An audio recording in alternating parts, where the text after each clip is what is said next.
Hello and welcome to the Analyst by Vajiram and Ravi dated 20th January 2026. Here we have taken up important news and article from The Hindu and Indian Express newspaper and have segregated our discussion into two parts, that is analysis and simplified. The first article in analysis section is based on the diplomatic opportunities that India is having as of now. This article talks about how minilateralism provides an alternative for failing multilateralism in the geopolitical landscape. The second news article is related to SIR2, which was touted as a digitalized form of refinement of electoral roll. However, this article highlights the challenges pertaining to its functioning. Both these topics are followed by two mains practice questions, so try to attempt them. In simplified section, we have following topics which will cover relevant information from the perspective of UPSC prelims and mains examination. So let us begin our discussion. So the first topic of today's discussion is inspired from this news article which reads as, "In changing world, it is a small tables with big dividends." So basically, author of this article points to highlight that while the bilateral diplomacy along with the multilateral diplomacy is failing or remains demanding, India's best chances lie in diplomatic white spaces. That is, the minilateralism and coalition-based diplomacy. So in this particular discussion, we are going to cover how these minilateral negotiations are important for India, how India can fill these white spaces. Plus, we will also look into why multilateral politics is failing or disappointing the nations around the global landscape. Plus, we will also see the challenges pertaining to the minilateral negotiations. Important from the perspective of GS paper 2, that is global grouping and agreements involving India or affecting India's interest. This discussion will be followed by a mains practice question. So let us begin our discussion. So first thing that we should understand, what is diplomatic white spaces? So according to author, it is the vacant space. That means there are crowded rooms without a convener. In such spaces, India can work through coalition to shape rules and deliver global public goods. What does that mean? In simple terms, there are issues. There are issues pertaining to global geopolitics or interest of the global masses. However, there is no clearly demarcated way forward, or there is no leader who is taking up the leadership or responsibility to go ahead. These vacant spaces are the diplomatic white spaces. So author has identified three immediate forums or platforms where India can exercise this diplomatic white space, or can leverage these diplomatic white spaces. So first is the European Union. European Union, why? Because on 26 January 2026, that is Republic Day parade, the leaders of European Union are going to be chief guest in that function. And that is why this article starts with a minilateral negotiation that is between India and EU bloc, that is European Union bloc.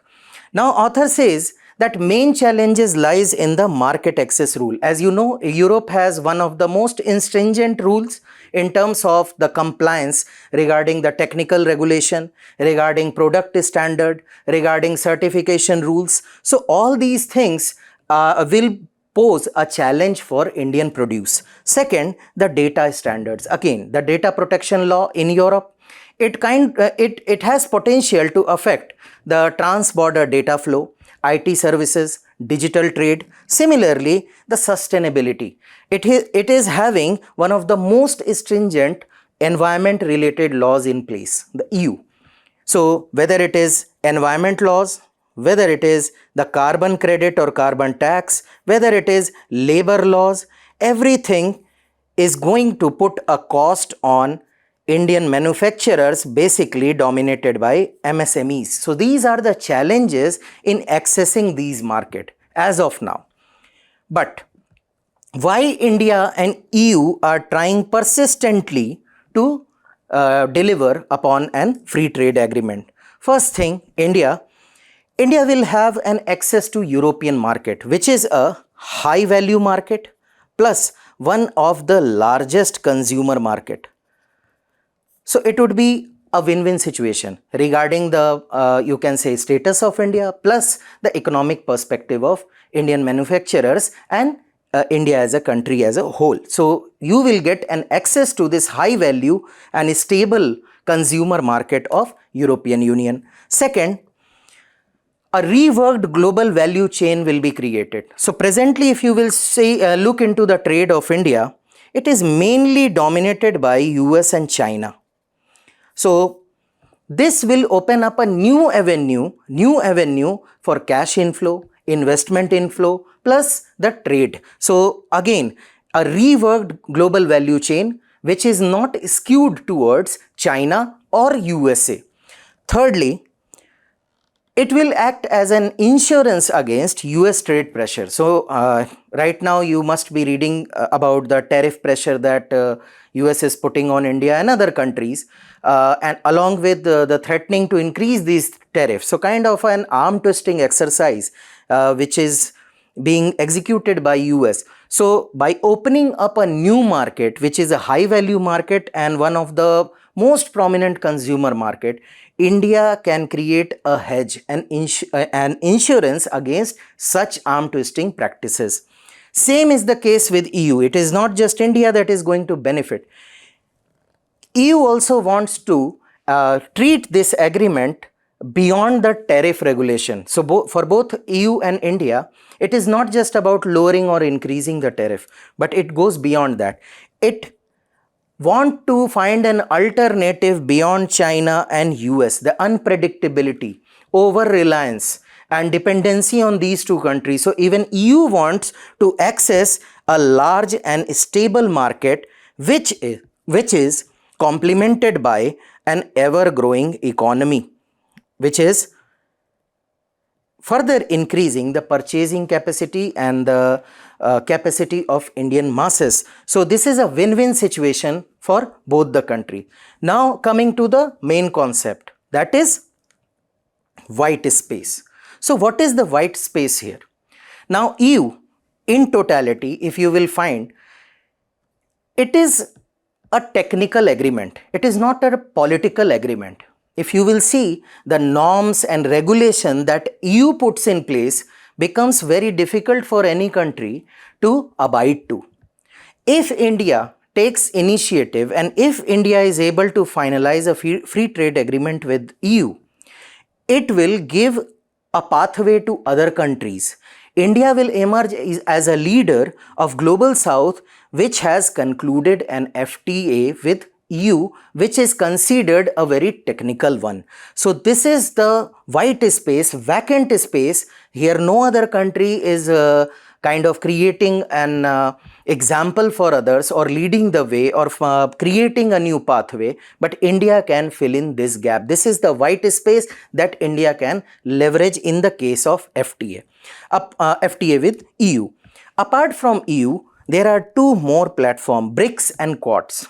So as you know, the basics related to BRICS, and recently it has expanded its membership. Many countries like Iran, Ethiopia, UAE, etc. have been included in the BRICS. But problem is that BRICS is expanding, but interests are differentiated. So this expansion has increased, but it has reduced the coherence. In what sense? So for some country, let's say for China, it is trying to create its dominant position by rearranging the world order, for which it is taking up decisions and taking measures as per its requirement. While the concern of Russia and Iran, these countries, they want to circumvent the US sanctions. So their focus is more upon the de-dollarization of the transaction. So what does that mean? That transaction should not be binded to dollar alone. So dependency on dollars should be removed. While several other countries like India, they want development without confrontation. So they want funding, they want technology. So basically what is happening, 5 people are there. Just for example, 5 people are there. They said that we are a group, but everyone is telling a different aim or goal. Now this coherence is not there in their demand or approach. So what does they want in general? First, Global South voice they want, the BRICS members other than China and Russia. So they want their representation in various organizations like IMF, World Bank and UN institution like UNSC. Plus, they always want an alternative in development finance. Basically, as of now, IMF and World Bank, these are the institutions which are the major lending authorities, major lending institution in the world, which are being, as we know, they are dominated by the Western countries. But these countries, they want more flexible loans, not conditional one, but more accessible loan for their developmental needs. So these are the requirement of BRICS member state. Now, where is the white space? Now this year 2026, the chairmanship is with India. So India is going to chair the 2026 BRICS summit. So what India can do? India can fill in this gap, that how this mismatch can be filled. So what India can do? Most of these BRICS summit, if you will talk about whether it is RATS or other, so it is more about declaration. They are more of declaration rather than actionable programs. So declaration, every year you will find a new declaration, but whether they are on ground or not, it is not visible. So India can lead from the front as a position of chair to transform this declarative character to more actionable delivery based character. Second, the new development bank, India can leverage this.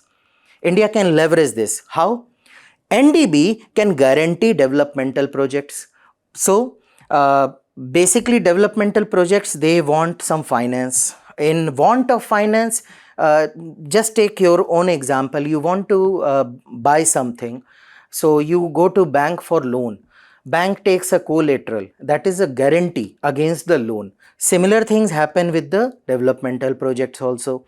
So the financial institution, they require some kind of guarantee. So India can transform NDB into an entity which is providing guarantee on behalf of the country. Second, it can support bankable infrastructure and developmental project, which is still low. If you will compare it with IMF and World Bank, the outlay is very low. Third, it can provide practical toolkit to implement summit decisions. So it should not remain declaratory in nature, but there should be a practical toolkit that yes, this declaration will be turned into visible and plausible action, and that toolkit can be provided. So again, the vacuum can be filled by India. Now, according to this article, there is a word of caution, because in BRICS, most of the country, the basic rhetoric is de-dollarization, that we should move away from dollar. Now, if you can recall, USA has already gave a warning that if any attempt is made to make world economy or global transaction like alternative to dollars, it will take punitive action. They have openly stated that. Now, author says that India should not get into such rhetoric. Rather, because if you will go into that rhetoric of anti-West tendencies or sentiments, then what will happen? You are undercutting your own options, because as of now, the funding, the technology transfer is majorly coming from the Western countries. So if you will see the BRICS as a grouping, the Western countries, basically European Union and European countries and USA, they look at it as a anti-West initiative. So if you will go into rhetoric, you are undercutting your own chances. So you should be very careful. This rhetoric should not be your mean. Rather, use the platform for constructive way in the limits and regulation of that platform only. You don't need to create unnecessary trouble, and you should remain pragmatic in your approach. Thirdly, the quadrilateral security dialogue. India, USA, Japan and Australia. Now these four countries, and very clear mandate is there that they will help countries to uh, exploit or to harness the maritime domain by spreading awareness and by assisting them in creating resilient ports and infrastructure. This is the mandate of Quad. So what littoral state want? They want capacity building without being drawn into great power rivalry. So any littoral country in Indian Ocean doesn't want to get into the geopolitical power rivalry that is going on between USA and China, because if you will see BRICS, so Western countries look at BRICS with skepticism. Same is the case with Quad. China looks at Quad as anti-China grouping. So what littoral countries want, they want to access the technological and financial prowess of these countries like Australia, USA and Japan. They want to build capacity, and it was reflected recently when cyclone hit Sri Lanka. Immediately India diverted its capacities and its resources to help Sri Lanka, and such kind of capacity building is the requirement of the time. So India can take lead and can make the Quad useful by turning capabilities into services that other can access. Again a white space that it can harness. Only challenge is USA, because in practical world, in present world, we have seen that trade dispute between USA takes primary seat, and the bilateral cooperation takes the back seat. So this should not happen, because many a times you are getting into a coalition kind of discussion, minilateral discussion, four countries are involved, and suddenly one country decides that I will give primacy to my trade. Let the bilateral cooperation take the back seat and I don't care. So such hindrances will impact the continuity and thus the impact of the outcome. So these are the white spaces that India can fill. But what author has to suggest that many such more opportunity, which we will cover in the way forward, are going to come along the Indian way. So India should harness them, but we should, from our examination perspective, we should look into why multilateralism is failing, or what are the challenges pertaining to multilateralism. First thing, the multilateral. So many voices are there, many interests are there. So what happens? Consensus it generally lacks. And due to lack of consensus, the decision making paralyzes.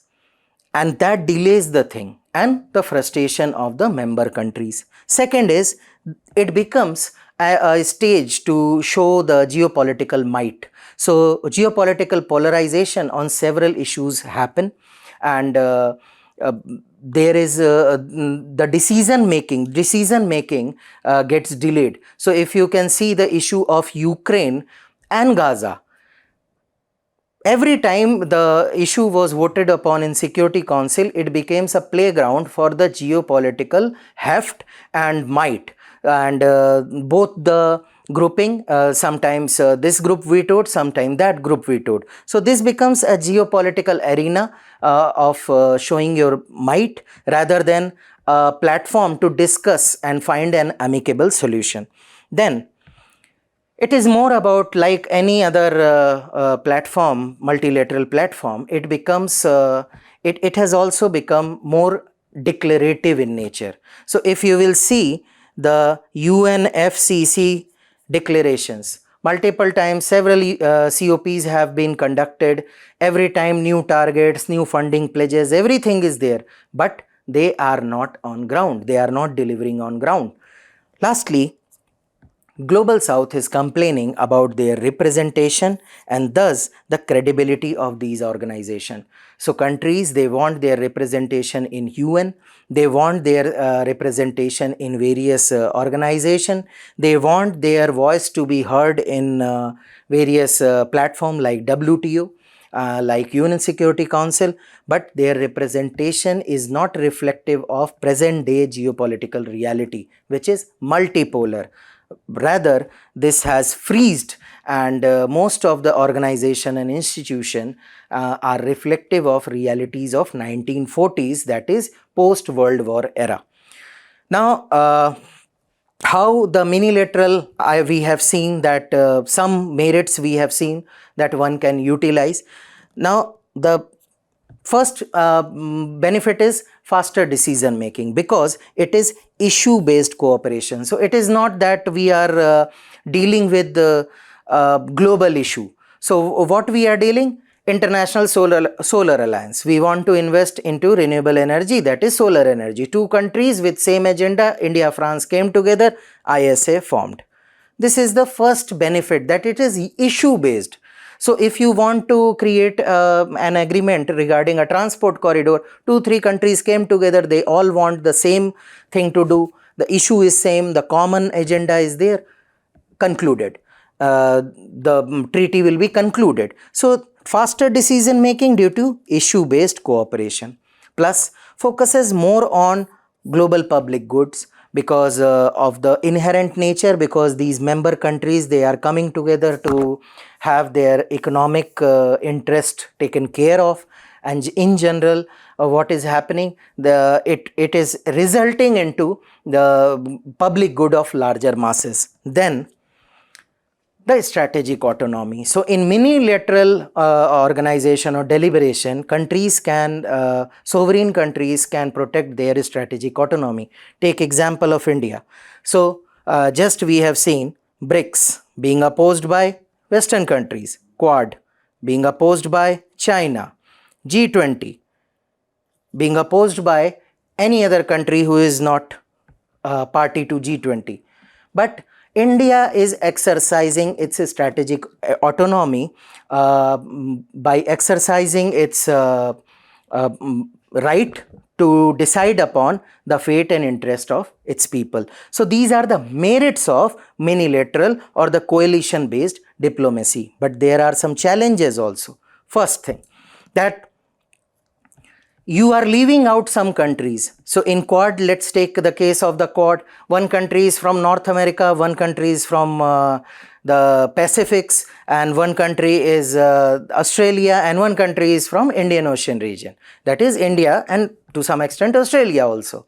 Now other countries, what about other countries? They perceive these countries as elite or divisive. They see towards them as they have excluded us. They have not taken care of our interest. Second is, if you will keep on becoming member of various bilateral and minilateral, you can say deliberation agreements, it results into proliferation. So let's take one example.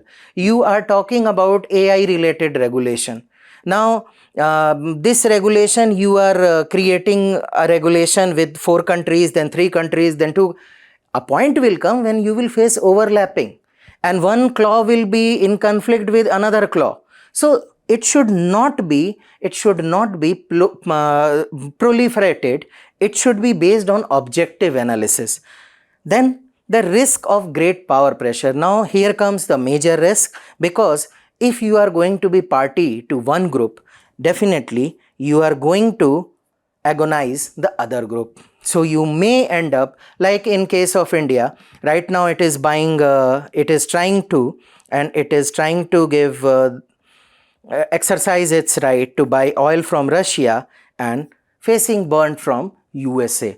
So this is what happens when you go into the minilateral and bilateral deliberations. You become a player, active player, without intentionally wanting it to be, but end of the day, at some point of time, you are going to face the great power pressure.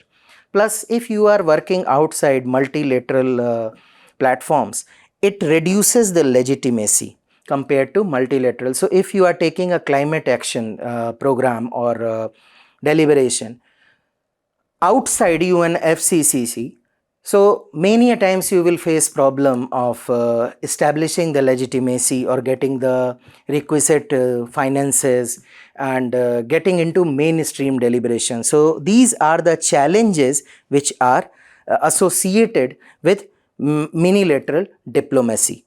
So what could be the possible way forward? First, let us see what article has to say. Article says that apart from Quad, BRICS and this EU FTA, the US-led Capability Club of Artificial Intelligence, Pax Silica, plus the invitation of Trump in the Board of Peace for Gaza, opportunities are coming to India's way. India should remain very watchful plus objective in its approach, and should go ahead and take leverage of these smaller platforms, because as per the article where it all started, that author says in a divided world it is rarely the biggest table that shapes the future, rather these are smaller tables which give you better dividend. Apart from that, you need to complement the multilateral with the minilateral. So what you can do, you can because there is legitimacy of multilateral platform like UN, so still the legitimacy is there of UN platform as norm setting platform. So what you can do, you can harness this, that norm is being set at multilateral platform and being executed through minilateral coalition. So target is set on UNFCCC and being executed through bilateral engagements and programs. Then prioritize function over form. So it should not be declaratory, it should be it should deliver, it should be on ground, it should be visible. Then keep coalition open and modular. So easy exit and entry should be provided, so that one should not be feeling excluded, or one should not be feeling coerced into any bilateral or multilateral or minilateral engagements. Then balance strategic signaling with economic interest, which is very important, because you should avoid ideological positioning that will risk the trade retaliation or technological denial. So emphasize on reformist problem solving narrative over bloc politics. So what India's stand has always been, never go with any bloc, rather balance strategic interest with economic interest. Then institutionalize the delivery mechanism and maintain strategic autonomy as a method, not a slogan. So you should not be secluded that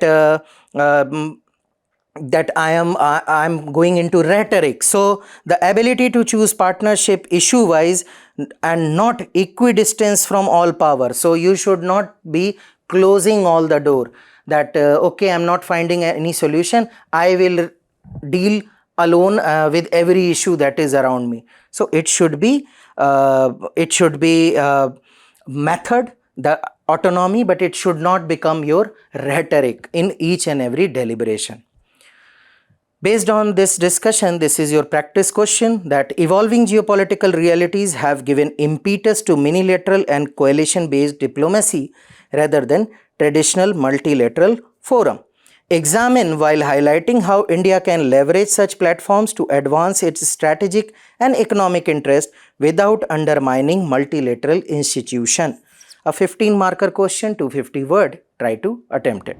Now this exercise was touted as something which will take help of technology to refine the electoral roll, to remove all the irregularities, and to instill confidence and sense of fairness among the citizen. But what is happening, that this technological, the claim of using technology is falling flat. And this process has relied heavily on paper-based forms, summons and hearing, which in turn is resulting into anxiety and suspicion among the masses. Now, from your examination perspective, GS Paper 2 Polity and Governance, this is important.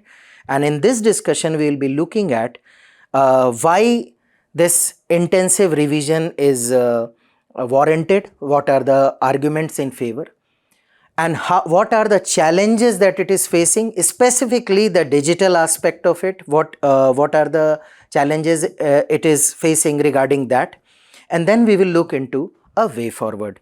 So, first thing, now SIR2 revision, what it was intended to do, it was intended to refine the previous SIR which was done between 2002 and 2004. Which has a lot of mistakes, lot of error, exclusion, inclusion, and it was with the government itself says it was not completed, it was not consolidated. So, in order to update that, in order to refine that, in order to make a correct and accurate electoral roll, this exercise was taken up. So, the first argument was the improvement of electoral roll accuracy. So, many people were dead, many entry were double, many entry, you can term it as ghost entries were there. So, the first thing is that because I told you that SIR of 2002 and 2004 was not comprehensive and not very accurate. So, this was aimed at removing all the irregularities, that is addressing the legacy error.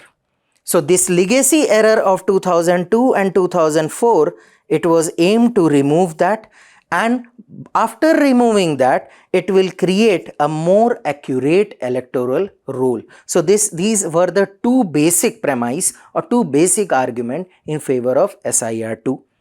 Now, use of digital infrastructure, which the article is based upon, that we are using digital infrastructure.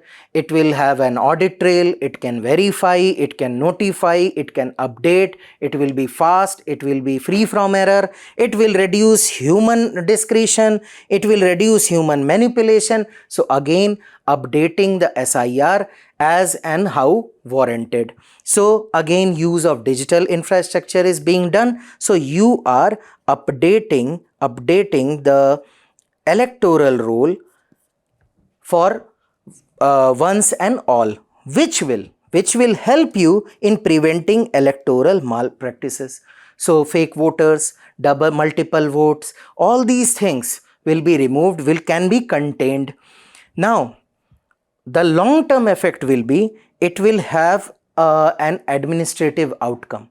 So, once you have consolidated, once you have ratified, once you have this 100% correct data with your government or ECI, the recurring revisions will not cost you the same amount, because only few things you have to add, new voters you have to add, everything is fine, the old data is perfect, because all the problem they are stemming from the error, you can say error filled SIR of 2002-2004. So, these are the argument given in favor of SIR2, those who are proponent of SIR2. But there are some issues with this. Now, first is that this digital platform of Election Commission of India, that is ECI Net, what was it supposed to do? It was supposed to do the data verification, cross-check the details and trail audit. It was supposed to do all these things. But in reality, what is happening? The BLOs, that is block level officers, they are heavily relying on the paper forms, the physical hearing, the summary summoning, and summon is not being sent to anyone. According to article, the recipients of highest national awards like given by Government of India, Nobel Award, and ex-DGPs, ex-IS officers, ex-social workers who have long established, you can say, identity in the society. They have voted multiple times. They are being summoned to prove their identity. So, and this all things, all steps are being done through physical paper format and the same cumbersome man-driven process, which we claimed that we are aiming to remove it. We are making it digitalized, but same thing is continuing. Second issue is accountability. So as I told you, 2002 to 2004 rolls were defective. It had legacy data inconsistencies. So 2002-2004, we are in 2026. Roughly around 20 to 24 years have passed. Most of the people who are facing these challenges are now belonging to elderly category, retired citizen, and professionals who have transferable job, who have migrated, who have not been at one place for very long time, and monks. In this particular case, monks in Kolkata, they were being summoned, and because they renounce everything, so they are facing very difficulty in proving their identity. Generally, they do not vote, but in case of visa application and other documentation, they require their identity. That's why they are also being summoned and they are rushing to these centers. So again, the point is, error is committed by a defective role which was conducted by officials, but accountability is put on the citizen. I am committing error, but accountability is on you to prove your identity. This is the major problem. If you have committed the mistake, why you are not rectifying it? Why you are troubling others? Next is the population and identity issue. Now in 2026, if we are standing here, the time has changed. Mobility has increased. People have tendency to change their job, to change their work, to change their cities, to change their houses. And this is what happens. Migrant, urban renter, and religious renunciates who renounce their worldly life, they are facing difficulty because this assumption of static residence-based identity. So what is happening? Non-mapping is the term. So what is happening? I am a voter, I have a voter ID, but my name is not being traced in 2002-2004 SIR rule. So somehow I missed to get lodged into that SIR. Now I am having voter ID, but I am being asked to prove my identity because I am not there in SIR. So these people are, and the condition is if your name is not there, then your grandparents, your parents, and these people are finding it very difficult to prove their house, and because they have this changing house. In last 20-30 years, it is very difficult to prove that this was my house back then.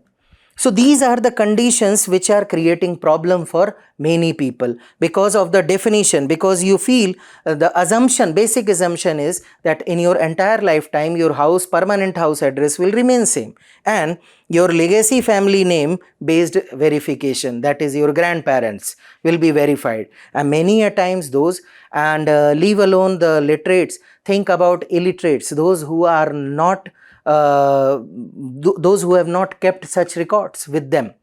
Think about marginalized women who have migrated due to marriage, how difficult it is for them to prove. Next is the exclusion and disenfranchisement. Now in UP, this was proven. Now UP, the SIR data for Uttar Pradesh was submitted to Supreme Court, and Uttar Pradesh SIR roll, it listed 12.56 crore voters, but Panchayat SIR of Uttar Pradesh, it registered 12.69 crore voters in rural areas alone.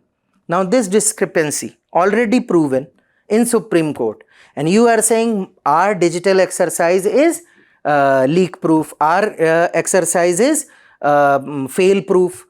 How one can accept this? Then the legal and ethical concern.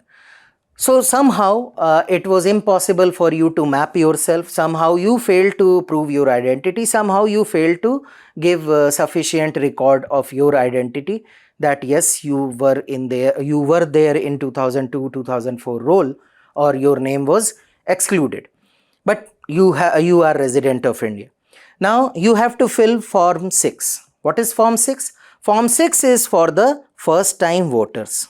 First time voters.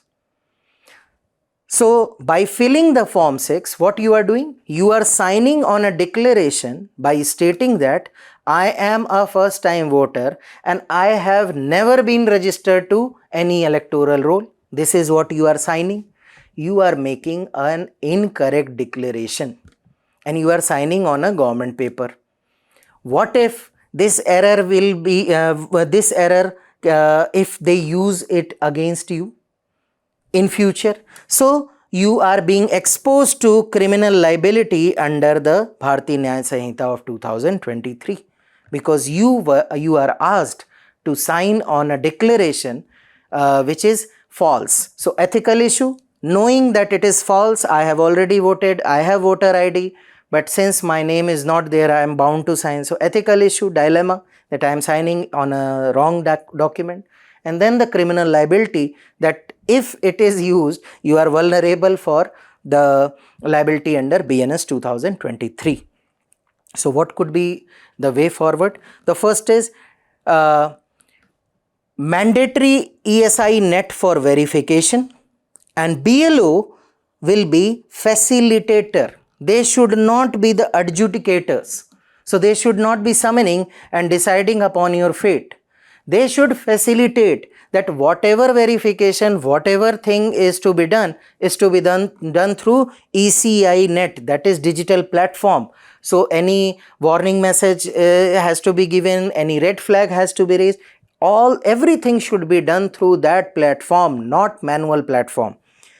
Second, decouple this legacy error from citizen liability. So automatic restoration for voters deleted due to system fault. No criminal exposure should be instituted.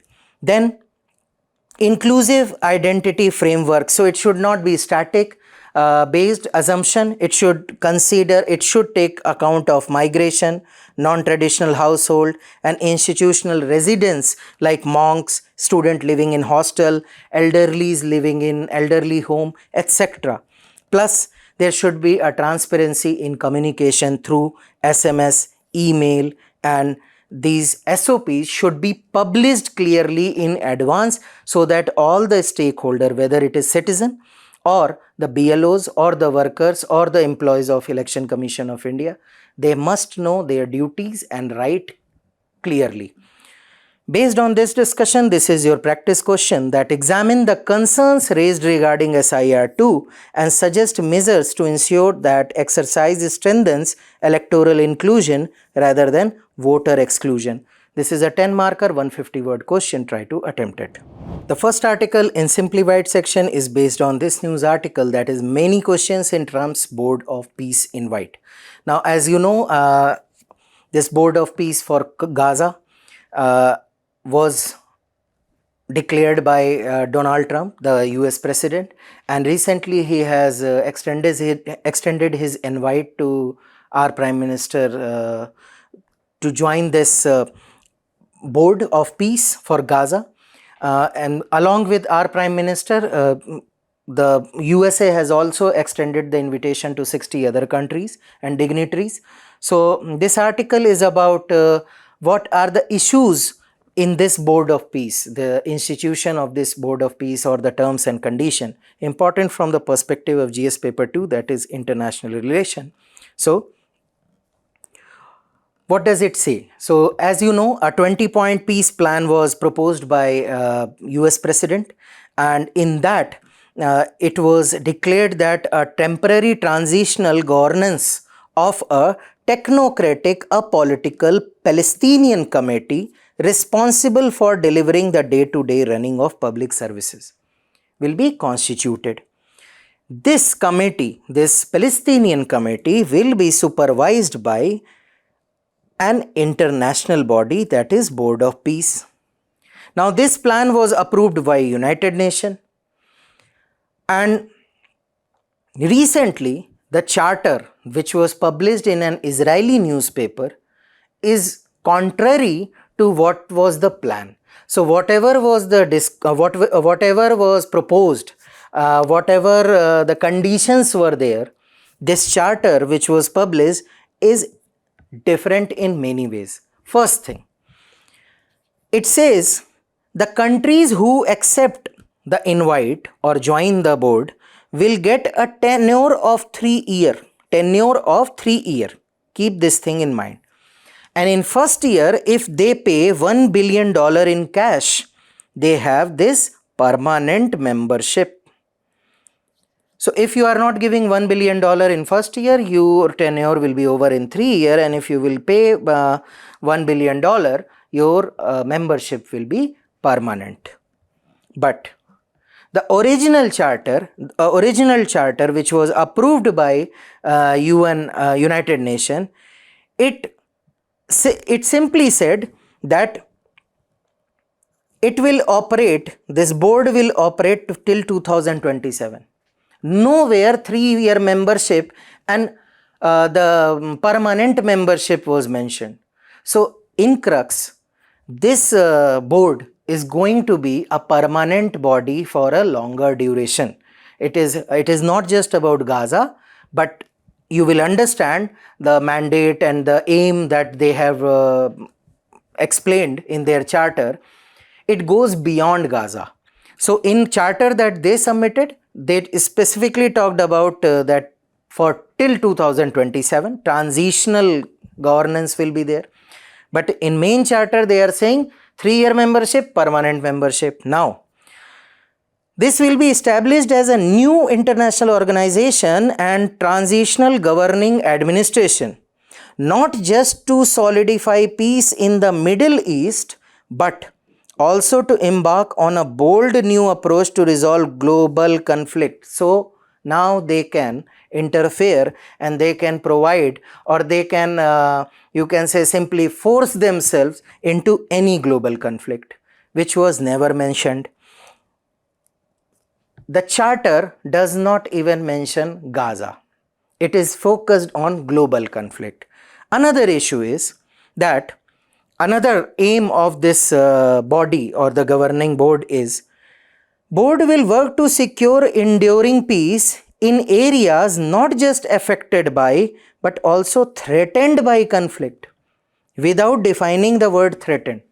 So according to them, whatever action comes under the definition of threatened as per their perception, they will interfere there globally. Okay, so they have specifically said anywhere we will see the threat, we will interfere. Moving further, here another thing, the chairman of this governing board will be Mr. Donald J. Trump, obviously. But trick is, every country has to send his or her representative. So let's say our honorable Prime Minister goes as the representative in this board. So he will be representing Republic of India. But Mr. Trump is inaugural chairman plus inaugural representative of United States of America.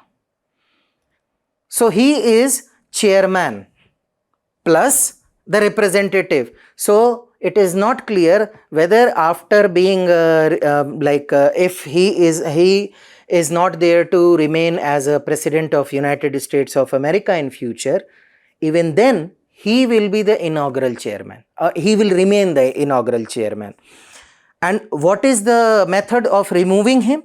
First, whether if he give his resignation, or if the board, the member, that is 60-member board, votes anonymously to remove him.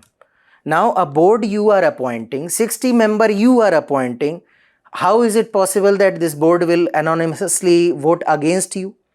Plus there is a clause that he will designate his successor also.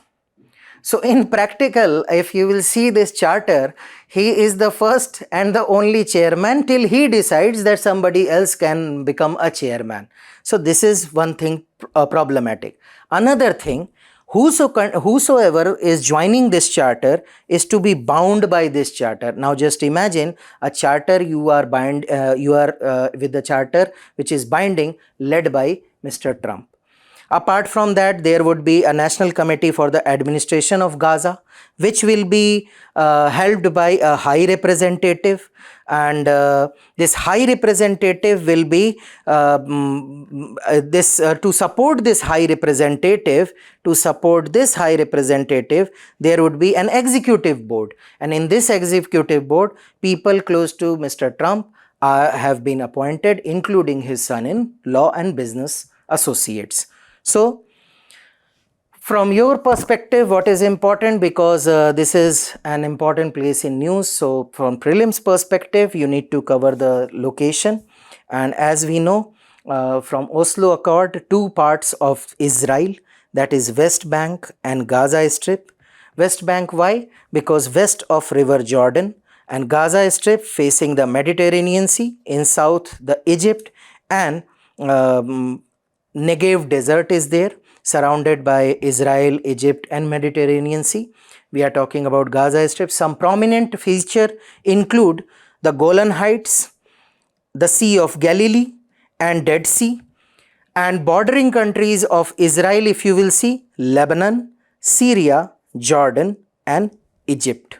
Okay, here an important Gulf, that is Gulf of Aqaba is there, which connects it with the Red Sea.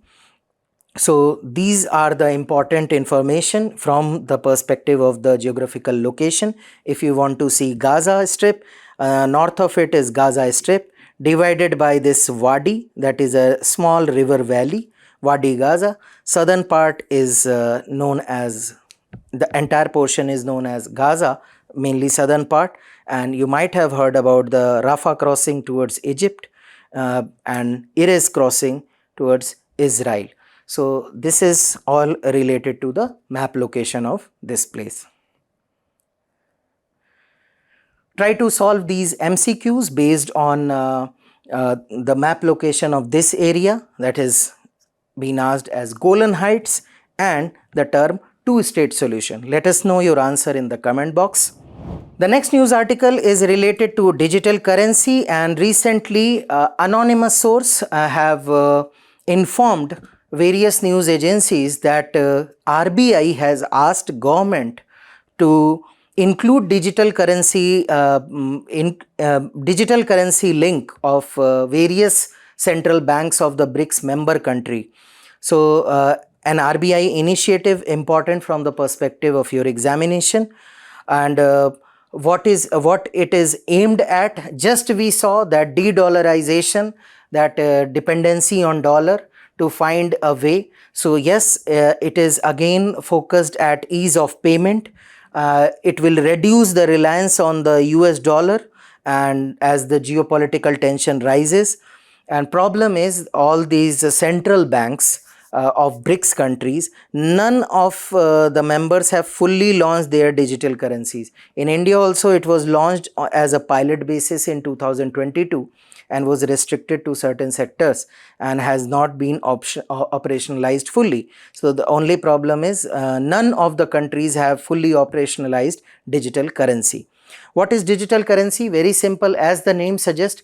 It is it will have an application and you can have this digital currency in that wallet, and you can pay, you can settle your payment related your transaction through digital currencies. So best part is it can work offline also, and without network, that means, but it will always be through computer network system only, that is your mobile or tablet. So it was launched on a pilot basis, and electronic form it is available. It doesn't leave the computer network, and same as the banknote issued by RBI. So it is a legal tender, but it will not attract interest payment, and it can be converted into digital rupee and vice versa for ease of use. So bank can, so if you have 500 rupees in your account, you can convert it into 500 value of digital currency, and if you have 500 digital currency, you can convert it into physical currency in your bank account. Try to solve this question that was asked in the year 2024 based on the RBI's digital rupee. Let us know your answer in the comment box. Moving further, IMF has upgraded the India's growth projection for current financial year, that is 2025-26, from 6.6% to 7.3%. It is important from prelims perspective because of the organization, that is IMF, plus how these announcements affect Indian economy. So obviously, if any global institution like IMF, International Monetary Fund, is saying that your GDP growth will be enhanced due to the strong last quarter. So earlier it was 6.6% predicted, but now they are saying 7.3. Obviously, just think like a general person. If somebody says that you are going to perform better, it will instill confidence in the investors, foreign investor, local business community, or anyone who is related to economy. So it instills confidence of investors and those who are stakeholder of economy, such positive projections. And if you will see this bar chart, India is fastest growing largest economy in the world. In 2025, the red bar, 2026 the green bar, and 2027 the almost similar, the blue bar. And the nearest competitor, if you can see, is China. The gap is rising, and so is true with the Saudi Arabia. So India remains the fastest growing largest economy in last 3 years. So about IMF, International Monetary Fund, established in 1945 and result of Bretton Woods Conference of 1944. Aim was to promote international economic cooperation and financial instability. Stability. The instability caused by the Great Depression, and the main idea was that it should never be repeated again. 191 there are 191 members, and India is a founder member, and it is a UN specialized agency headquartered in Washington. Important report, because this finding is also part of World Economic Outlook report. It is a biennial, it is published twice a year. So this is the second revision which this news is based on. Other reports: Global Financial Stability Report, Fiscal Monitor Report, and External Sector Report. These 4 reports are important reports published by IMF.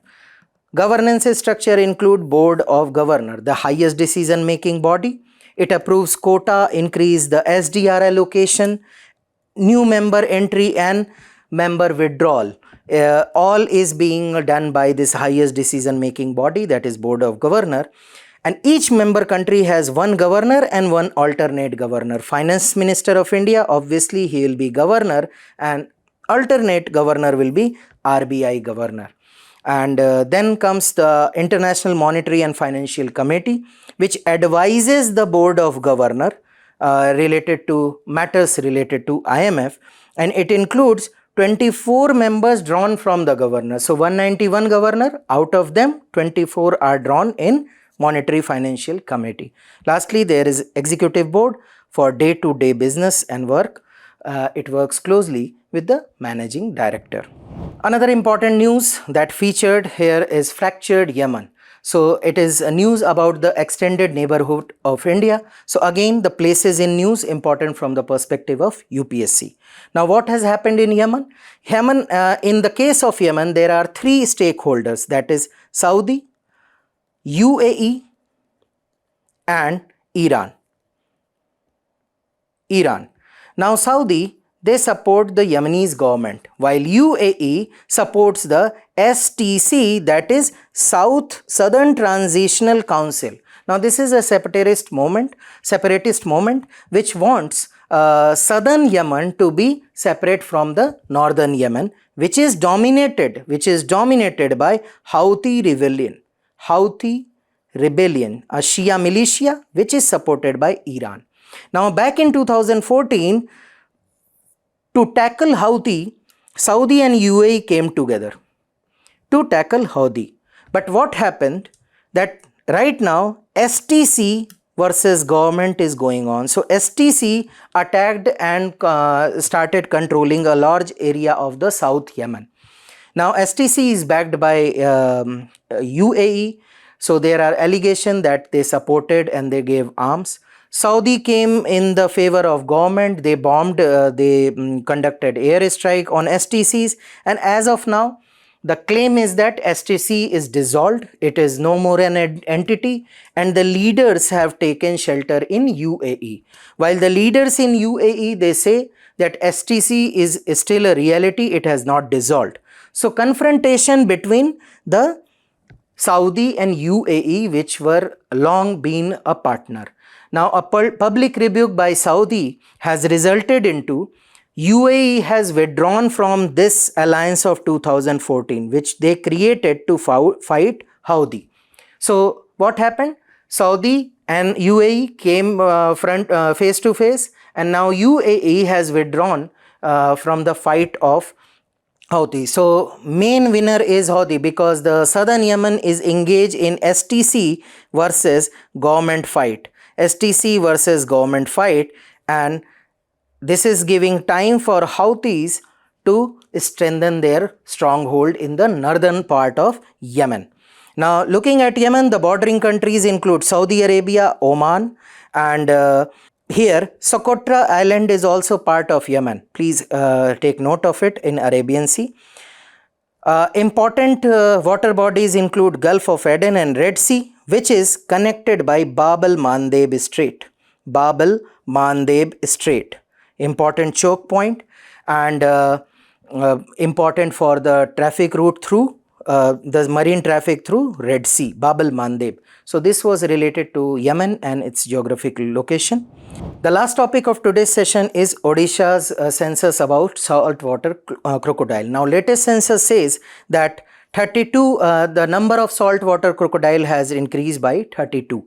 Important from the prelims perspective because of species in news. So India has 3 varieties of crocodile, that is saltwater, magar and ghadial. Saltwater, mainly eastern coast and Andaman Nicobar in India. Bhitarkanika holds the largest population, then Sundarbans and Andaman Nicobar. Global level, the Indo-Pacific region, Eastern India, Sri Lanka, Southeast Asia, Northern Australia and Papua New Guinea. So these are the areas where they are found, largest among the crocodiles, and IUCN status is least concern. Next comes the marsh crocodile or magar, which is freshwater lake and reservoir and ponds. They are found widespread across mainland India. There is no specific area where you can claim that they are endemic or specific to, but IUCN status is vulnerable, whereas most important species is ghadial, and habitat is fast flowing freshwater river presently in Chambal, Girva, that is Katarnia Ghat, Son and Gandak river they are found, and status is critically endangered. So that's all for today's session. Stay tuned for more such updates. Thank you.